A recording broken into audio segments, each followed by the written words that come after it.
Editorial Global Politic, April 2025, by Vivek. Shandilya. Democracy or dictatorship? What are the masses choosing today?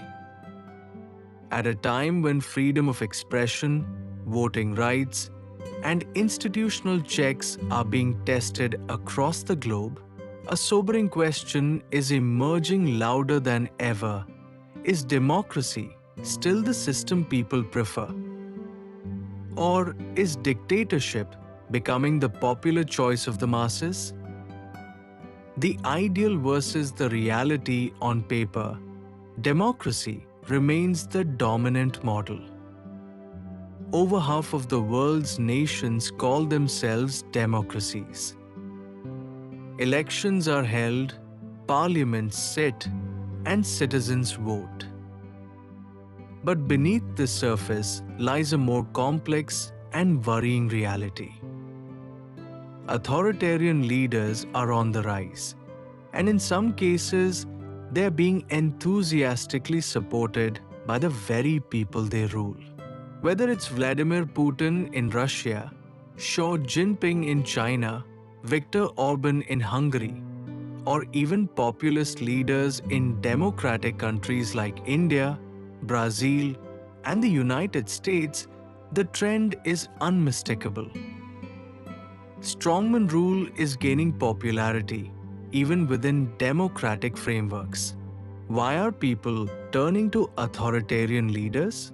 The answer lies not just in politics, but in the emotional and psychological needs of citizens.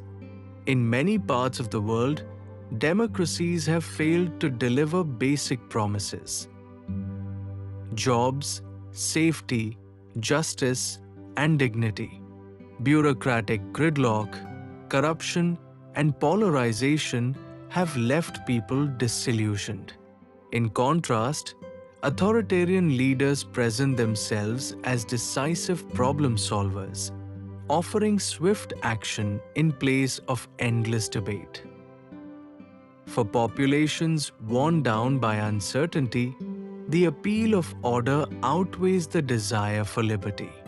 Moreover, the rise of social media has allowed autocrats to control narratives, spread propaganda, and build cults of personality. Add to this a global rise in nationalism and fear of the other, and you get a fertile ground for authoritarian popularity.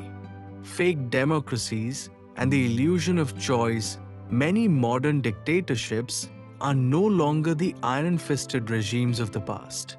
Instead, they wear the mask of democracy, holding sham elections, using state-controlled media, and suppressing dissent while claiming to represent the people. This facade offers legitimacy while concentrating power, and disturbingly, the people often cheer them on believing they are choosing strength over chaos, pride over shame, and protection over participation. Is democracy dying? Not yet, but it's on life support in many places. If democracy is to survive and thrive, it must reinvent itself to meet modern needs. It must become faster, more transparent, and more responsive. Citizens must be educated to spot manipulation, and institutions must be strengthened to check executive overreach. Because in a true democracy, the people do not just elect leaders, they hold them accountable. The road ahead history has shown that dictatorships can bring short-term order, but often at a long-term cost. Loss of freedom, human rights violations, economic collapse, and war. Democracy, though messy and slow, offers self-correction, representation, and peace, but only when people remain engaged and vigilant. The choice before the global citizenry today is not just between systems of governance, but between control and freedom, passivity and participation, fear and hope. In the end, it's not about who holds the power, but how much power we, the people, are willing to give away.